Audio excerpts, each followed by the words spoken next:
Hi learner, this is Gaurav Sharma. Welcome to MGC. इस वीडियो में हम लोग बात करेंगे एक इम्पॉर्टेंट कॉन्सेप्ट की, और जिसको समझने में बच्चों को प्रॉब्लम भी होती है, डाउट्स भी रहते हैं, वैलेंसी की। मैं आपको सबसे पहले डिफरेंस बताऊंगा कि वैलेंसी और वैलेंस इलेक्ट्रॉन्स में क्या डिफरेंस होता है।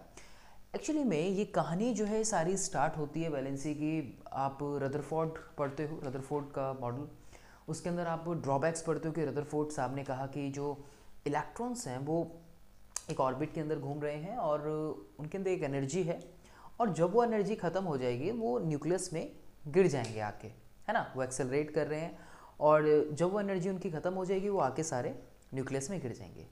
तो एक साइंटिस्ट आए, एक प्रोफेसर आए, प्रोफेसर नील बॉर। प्रोफेसर नील बॉर ने ये कहा कि नहीं, ऐसा नहीं है।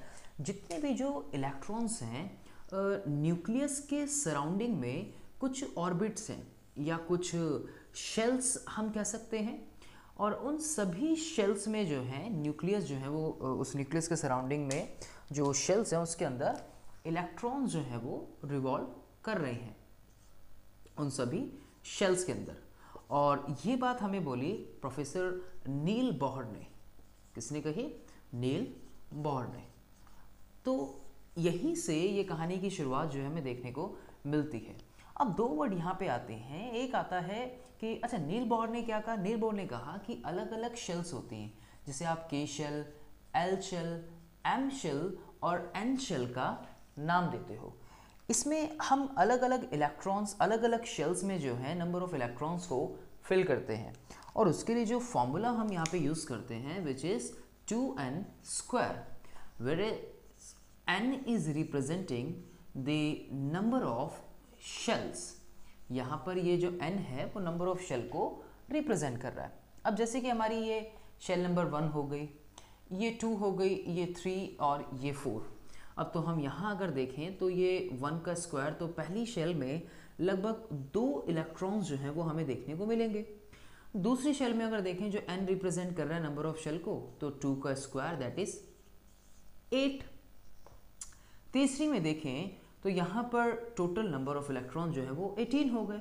और इसी तरीके से अगर हम फोर्थ वन में देखें तो ये 32, राइट। तो इस तरीके से हम इलेक्ट्रॉन्स का शेल्स के अंदर डिस्ट्रीब्यूशन करते हैं। That is also known as by the name of the बॉर-बुरे स्कीम। इसको हम बॉर-बुरे स्कीम के नाम से भी जानते हैं। तो ये तो कहानी रही इन वैलेंस इलेक्ट्रॉन्स की। अच्छा, वैलेंस इलेक्ट्रॉन, दो वर्ड्स आते हैं बच्चे, वैलेंसी और वैलेंस इलेक्ट्रॉन्स को एक ही चीज़ मान लेते हैं। अगर हम वैलेंस इलेक्ट्रॉन्स के बारे में बात करें तो वैलेंस इलेक्ट्रॉन्स वो इलेक्ट्रॉन्स होते हैं जो आउटरमोस्ट शेल में बच जाते हैं।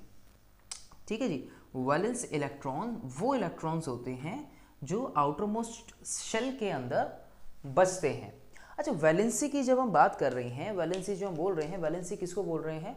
लगभग सिमिलर से वर्ड्स हैं कि अपने नियरेस्ट इलेक्ट्रॉनिक कॉन्फ़िगरेशन को कंप्लीट करने के लिए या तो कोई एलिमेंट जो है वो लॉस करता है अपने इलेक्ट्रॉन्स को, या फिर वो गेन करता है। जैसे कि हम इसी में देखें, ये तो रही बात एक नील बॉर की एक कॉन्फ़िगरेशन, एक उसकी इस एक्सपेरिमेंट की, और जो उन्होंने बताया कि एक्सपेरिमेंट तो नहीं कहेंगे इसको, एक इनकी इस इलेक्ट्रॉन्स को लेके एक थ्योरी। तो अब क्या होता है कि अलग अलग शेल के अंदर जो है इलेक्ट्रॉन्स जो है वो रिवॉल्व कर रहे हैं। तो वैलेंसी क्या है कि कोई भी एलिमेंट जो है, लेट्स सपोज कि हमने बोला कि जो सोडियम है, अब कोई भी एलिमेंट जो है वो अपने नियरेस्ट इलेक्ट्रॉनिक कॉन्फ़िगरेशन को कंप्लीट करने के लिए या तो लॉस करेगा या फिर गेन करेगा। सोडियम का जो एटॉमिक नंबर है वो है 11। अब सोडियम की जब हम शेल फिल करेंगे तो पहली शेल में 2 इलेक्ट्रॉन्स आएंगे, जैसे कि अभी हमने देखा, जिसे हम डबलेट का नाम भी देते हैं। और आउटर मोस्ट शेल जो होती हैं उनके अंदर हम 8 इलेक्ट्रॉन्स रखते हैं, जिसे हम ऑक्टेट रूल का नाम भी देते हैं। तो ऑक्टेट जो है अगर हमारा कंप्लीट है तो हम बोल रहे हैं कि वो चीज़, वो एलिमेंट, वो जो है वो एलिमेंट एटम जो है वो स्टेबल है। या डबलेट भी अगर उसका कंप्लीट है तब भी हम उसको बोल रहे हैं, अगर डबलेट भी उसका कंप्लीट है तब भी हम उसको बोल रहे हैं कि वो एक बैलेंस्ड एटम है, स्टेबल है। लेकिन डिपेंड करता है कि उसके इलेक्ट्रॉन पूरे फिलफिल हो रहे हैं या नहीं हो रहे। चलिए एग्जाम्पल से समझने की कोशिश करते हैं। जैसे यहाँ पे सोडियम है, सोडियम की जब हम शेल फिल करेंगे तो ये 2, 8 और 1 आया।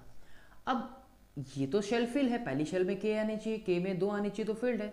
एल शेल में आउटर मोस्ट शेल है 8 आने चाहिए, ये भी फिल्ड है।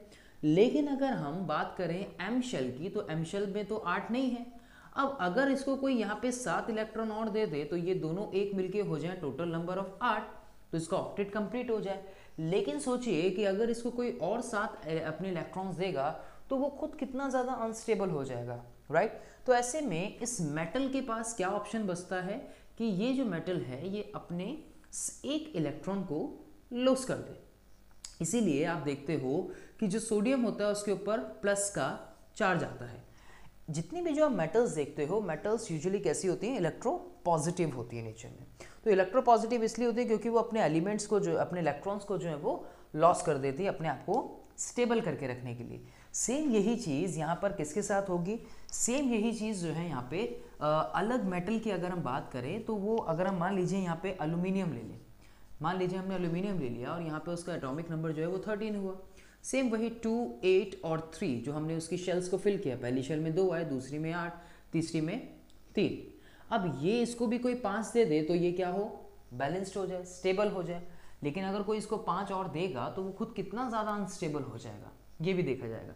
तो इसी वजह से ये भी क्या करता है, ये भी अपने 3 इलेक्ट्रॉन्स जो है वो लॉस कर देता है, दे देता है, राइट। तो इसलिए इसके ऊपर +3 का चार्ज आता है। वहीं दूसरी तरफ अगर हम बात करें नॉन मेटल्स के बारे में, तो नॉन मेटल्स में जैसे मैं एग्जांपल लूँ यहाँ पे, सबसे पहले मान लीजिए कि मैंने ले लिया क्लोरीन ले लिया।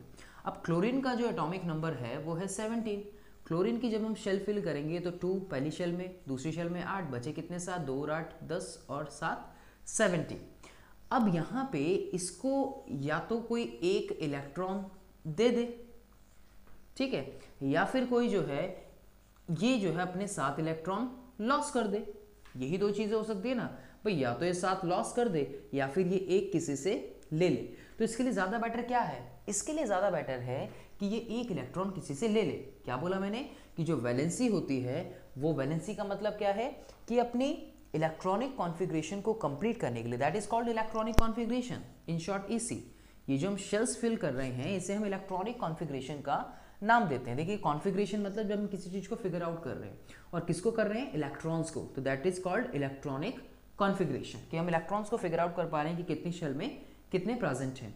तो इसी वजह से अब ये जो क्लोरीन है ये क्या करेगा, ये जो क्लोरीन है अपने आप को स्टेबल करने के लिए अपनी नियरेस्ट इलेक्ट्रॉनिक कॉन्फ़िगरेशन को पूरा करने के लिए क्या करेगा, या तो गेन करेगा या फिर लॉस करेगा। तो इसके लिए ये बेटर है कि ये एक किसी से गेन कर ले। तो इसीलिए आप देखते हो कि जो क्लोरीन है उसके ऊपर Cl नेगेटिव चार्ज जो है वो हमें देखने को मिलेगा। अब इसी तरीके से ऑक्सीजन में भी, ऑक्सीजन आप देखते हो कि ऑक्सीजन जो है वो कैसा रहेगा, -2 आप देखते हो उसकी वैलेंसी, ठीक है जी। अब मान लीजिए कि आपके पास एक एलिमेंट है जिसका नाम है आर्गन, ठीक है। आर्गन जो है इसका एटॉमिक नंबर जो आप देखते हो वो है 18, ठीक है।